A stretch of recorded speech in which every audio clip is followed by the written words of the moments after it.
Bonjour à toutes, alors moi c'est Coralie, je suis une des admins du groupe les Scrap Copinettes en folie.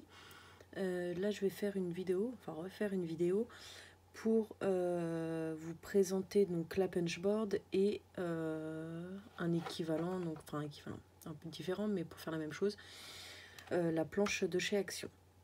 Du coup ça sera fragmenté en plusieurs vidéos, du coup ça sera beaucoup plus clair que ce que j'avais fait au début et beaucoup moins long. Alors, première vidéo, je vais vous présenter du coup le matériel et ce qu'on verra dans les prochaines vidéos. Et ensuite, je continuerai les vidéos. Donc d'abord, la punchboard. Donc la punchboard, elle permet de faire des enveloppes. Hein. C'est ce qui est marqué là, enveloppe punchboard. Vous avez la perforatrice ici, qui est inclus à la punchboard. Là, le plioir qui est rangé ici. Vous avez ici les graduations en inch et juste en dessous en centimètres. Vous avez également donc incrusté dans la plaque ici les mesures mais en inch.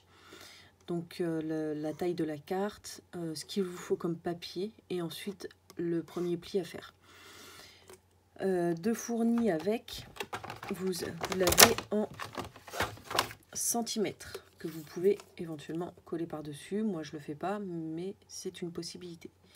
Donc là on retrouve la taille de la carte que vous avez et la dimension du papier pour pouvoir faire votre enveloppe adaptée et le premier pli à faire. Vous l'avez également en grand format. Voilà, c'est exactement la même chose sauf que c'est en grand et c'est en centimètres. Et au dos, par contre, vous avez aussi le mode d'emploi. Voilà, du coup, vous avez donc au niveau de la perforatrice, de ce côté-là, ça vous permet de faire un creux. Donc quand on perfore, on dit puncher, donc vous m'entendrez dire puncher souvent.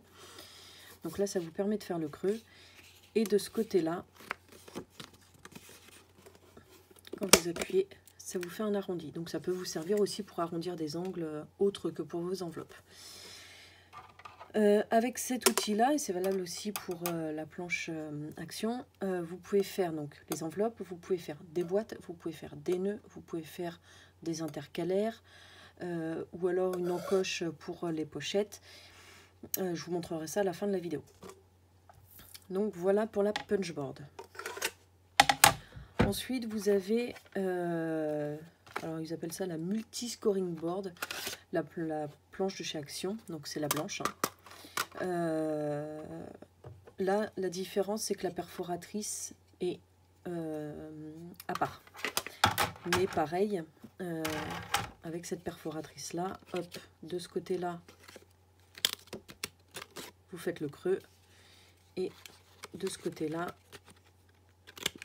vous faites un arrondi. Pour la Artemio, donc la bleue, c'est exactement pareil. Hein, vous avez la même perfo qui est fournie avec. Du coup, vous avez là la Action et là c'est la Artemio. Ce sont exactement les mêmes. Donc moi je vous parlerai de la Action parce que beaucoup ont celle de chez Action. Mais celles qui ont éventuellement la bleue, celle de chez Artemio, c'est exactement pareil. La forme du plioir est effectivement un peu différente. Voilà, celle-là est plus pointue que là, mais bon, c'est franchement, c'est pareil. Du coup, sur celle-ci, vous avez ici les inches, donc en haut et à gauche. À droite et en bas, les centimètres. L'inconvénient pour les personnes qui ne sont pas à l'aise avec les inches, c'est que là, vous pouvez caler votre papier, puisque là, il y a un rebord, et là aussi. Alors que pour les centimètres, vous ne pouvez pas. Là, il n'y a rien pour bloquer. Donc soit vous regardez en bas les centimètres et vous marquez, ou sinon sur votre papier, vous mesurez, vous faites un petit trait et vous vous calez au niveau d'une des fentes de pliure pour pouvoir marquer. Ça, ce côté-là, on s'en servira pour les boîtes. De ce côté-là, vous avez les enveloppes. Donc ici, comme pour la punchboard, vous avez la dimension de votre carte, la dimension du papier qu'il va vous falloir pour votre enveloppe et l'endroit où vous devez faire votre premier pli. Donc ici, c'est en inch, là, vous l'avez en centimètres. Vous avez ici donc les graduations en inch, là en centimètres, et c'est ici que vous allez hop, caler votre papier pour votre première mesure, pour faire le premier pli. Marquez votre premier pli. Vous avez ici le score guide, donc que je vous expliquerai au moment de vidéo sur les enveloppes.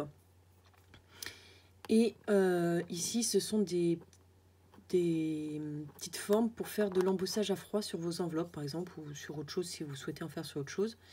Et pour cela, vous utilisez le dos de votre plioir.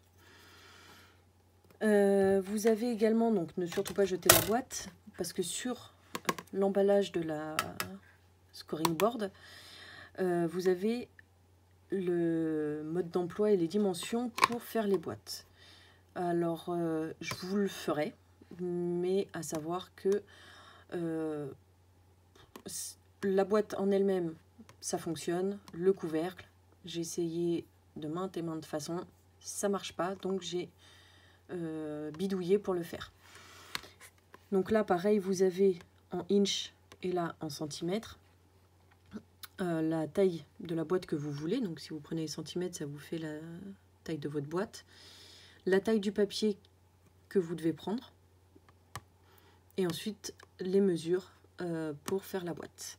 Donc ça, il faut vraiment garder, pas forcément tout l'emballage, moi j'ai tout gardé, mais parce que je l'arrange dedans, mais soit l'emballage, soit juste au moins le carton. Donc voilà pour le matériel qu'on va utiliser sur ces prochaines vidéos. Donc moi je vais vous faire une vidéo ensuite pour les enveloppes. Voilà. Donc ça c'est les enveloppes que je fais pour les cartes cadeaux. Donc là j'ai utilisé en fait une vieille carte bleue comme mesure. Et des grandes enveloppes, dimension chèque, mais du coup on peut mettre aussi des billets. Je ne fais pas faire 3 tailles d'enveloppe pour le marché de Noël de la paroisse de ma copine, donc je laisse juste ces 2 dimensions là. Donc ça sera la prochaine vidéo. Je vous mettrai en lien, enfin en description sur cette vidéo là, celle des enveloppes et celle des boîtes, le calculateur d'enveloppes. Ça vous permet de faire des enveloppes ou des boîtes avec des dimensions que vous n'avez pas de fournies avec votre matériel. Donc vous pouvez rentrer les dimensions que vous voulez. Par exemple, moi pour ces enveloppes-là, c'est des dimensions que moi je voulais qu'il n'y a pas là-dessus. Ensuite, la troisième du coup vidéo, ça sera donc des petites boîtes. Donc celle-là, c'est avec le calculateur d'enveloppe. Je vous remettrai le lien comme je vous disais. Et celle-là, c'est la fameuse boîte avec les dimensions ici. Je vous ferai une troisième vidéo pour faire des petits nœuds. Voilà. Et la dernière, ça sera pour faire donc soit des pochettes, hop, enfin des pochettes et où vous avez une encoche plus facile pour tirer par exemple un tag ou quoi que ce soit. Et vous avez de l'autre côté, je vous ai fait les intercalaires. Voilà. Donc je vous montrerai comment le faire avec les deux. Donc je vous retrouve pour la prochaine vidéo. Salut!